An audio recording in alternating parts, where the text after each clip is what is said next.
کعب بن اشرف کے قتل کا واقعہ ہے۔ حضرت جابر بن عبداللہ رضی اللہ تعالیٰ عنہ سے روایت ہے، انہوں نے کہا کہ رسول اللہ صلی اللہ علیہ وسلم نے فرمایا، کعب بن اشرف کی کون خبر لیتا ہے، کیونکہ اس نے اللہ اور اس کے رسول صلی اللہ علیہ وسلم کو بہت تکلیف دی ہے۔ حضرت محمد بن مسلمہ رضی اللہ تعالی عنہ نے کہا، اللہ کے رسول صلی اللہ علیہ وسلم، کیا آپ پسند کرتے ہیں کہ میں اس کا کام تمام کر دوں، اس کا خاتمہ کر دوں؟ آپ صلی اللہ علیہ وسلم نے فرمایا ہاں۔ انہوں نے عرض کی، پھر آپ مجھے اجازت دیں کہ میں جو مناسب خیال کروں اس سے کہوں۔ آپ صلی اللہ علیہ وسلم نے فرمایا تجھے اجازت ہے۔ چنانچہ حضرت محمد بن مسلمہ رضی اللہ تعالیٰ عنہ اس کے پاس آئے اور کہنے لگے، یہ شخص یعنی کہ محمد صلی اللہ علیہ وسلم ہم سے صدقہ مانگتا ہے اور اس نے ہمیں بہت بڑی مصیبت میں مبتلا کر رکھا ہے، لہٰذا تجھ سے کچھ قرض لینے آیا ہوں۔ کعب بولا، اللہ کی قسم ابھی تو تم اس سے اور بھی تکلیفیں اٹھاؤ گے۔ حضرت محمد بن مسلمہ رضی اللہ تعالی عنہ نے کہا، اب تو ہم نے اس کی اتباع کر لی ہے، اس کی پیروی کر لی ہے، اب ہم اسے چھوڑنا نہیں چاہتے جب تک دیکھ نہ لیں کہ آگے کیا رنگ ڈھنگ ہوتا ہے۔ اس وقت میں تیرے پاس اس غرض سے آیا ہوں کہ 1 یا 2 وسق قرض لوں۔ حدیث میں ہے عمر نے کبھی وسق یا 2 وسق کا ذکر کیا ہے اور کبھی نہیں۔ کعب بن اشرف نے کہا، اچھا تو میرے پاس کوئی چیز گروی رکھو۔ انہوں نے کہا، تم کیا چیز پسند کرتے ہو؟ کعب نے کہا، اپنی عورتیں رہن رکھ دو۔ انہوں نے کہا، ہم اپنی عورتیں تیرے پاس کیسے رہن رکھ دیں جبکہ تو عرب میں بہت خوبصورت آدمی ہے؟ کعب بولا، تو پھر اپنے بیٹے میرے پاس گروی رکھ دو۔ انہوں نے کہا، یہ کیسے ہو سکتا ہے کہ ہم اپنے بیٹے تیرے پاس گروی رکھ دیں؟ انہیں کل گالی دی جائے گی، انہیں برا بھلا کہا جائے گا اور انہیں بتایا جائے گا، ان کو یہ طعنہ دیا جائے گا کہ 1 یا 2 وسق کے عوض گروی رکھا گئے تھے تم۔ یہ بات ہمارے لیے باعث شرم اور عار ہے، البتہ ہم اپنے ہتھیار تیرے پاس گروی رکھ سکتے ہیں۔ بہرحال انہوں نے اس سے ہتھیار لے کر آنے کا وعدہ کر لیا۔ پھر رات کے وقت کعب کے رضائی بھائی ابو نائلہ کو لے کر آئے۔ کعب نے ان کو قلعے کے ایک طرف بلایا، پھر خود ان کے پاس آنے لگا تو اس کی بیوی نے اس سے کہا، کہاں جا رہے ہو؟ کعب نے جواب دیا، اس وقت تو صرف محمد بن مسلمہ اور میرے رضائی بھائی ابو نائلہ ہیں۔ کعب ملعون کی بیوی نے کہا، میں تو ایسی آوازیں سنتی ہوں جس سے خون ٹپکتا ہے۔ کعب نے کہا، خطرے کی کوئی بات نہیں، وہاں پر میرا دوست محمد بن مسلمہ اور میرا رضائی بھائی ابو نائلہ ہے۔ کرم پیشہ انسان اگر رات کے وقت نیزہ زنی کے لیے بلایا جائے تو اس دعوے کو قبول کر لیتا ہے۔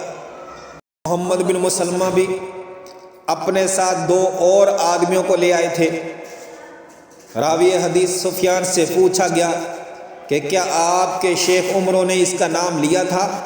انہوں نے کہا، کچھ آدمیوں کا نام لیا تھا، البتہ عمروں کے علاوہ دوسروں نے بیان کیا کہ وہ اپنے ہمراہ ابو عبس بن جبر، حارث بن اوس اور عباد بن بشر کو لائے تھے۔ عمروں نے بیان کیا کہ وہ محمد بن مسلمہ رضی اللہ تعالیٰ عنہ اپنے ساتھ 2 آدمی لائے تھے اور انہوں نے اپنے دونوں ساتھیوں سے کہا کہ جب کعب یہاں آئے گا تو میں اس کے بال پکڑ کر سونگوں گا۔ جب تم دیکھو کہ میں نے اپنی گرفت مضبوط کر لی ہے اور اس کے سر کو تھام لیا ہے تو تم نے جلدی سے اس کا کام تمام کر دینا ہے۔ راوی نے ایک دفعہ یوں بیان کیا کہ میں تمہیں اس کا سر سنگھاؤں گا، الغرض وہ کعب ان کے پاس چادر لپیٹے ہوئے آیا۔ جب وہ اس سے خوشبو کی مہک اٹھ رہی تھی تب حضرت محمد بن مسلمہ نے کہا، میں نے آج کی طرح خوشبودار ہوا کبھی نہیں سونگھی۔ عمروں کے علاوہ دوسرے راوی نے بیان کیا کہ کعب نے کہا، میرے پاس عرب کی وہ خوبصورت عورت ہے جو سب عورتوں سے زیادہ معطر رہتی ہے اور حسن و جمال میں بھی سب سے زیادہ بے نظیر ہے۔ عمروں نے بیان کیا کہ پھر محمد بن مسلمہ رضی اللہ تعالی عنہ نے کہا، کیا تم مجھے اپنا سر سونگھنے کی اجازت دیتے ہو؟ اس نے کہا ہاں ہاں۔ تب انہوں نے خود بھی سونگھا اور اپنے ساتھیوں کو بھی سونگھایا۔ پھر انہوں نے کہا کیا مجھے دوبارہ سونگھنے کی اجازت ہے؟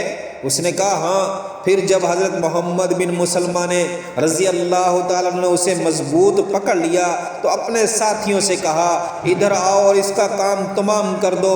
چنانچہ انہوں نے اسے قتل کر دیا۔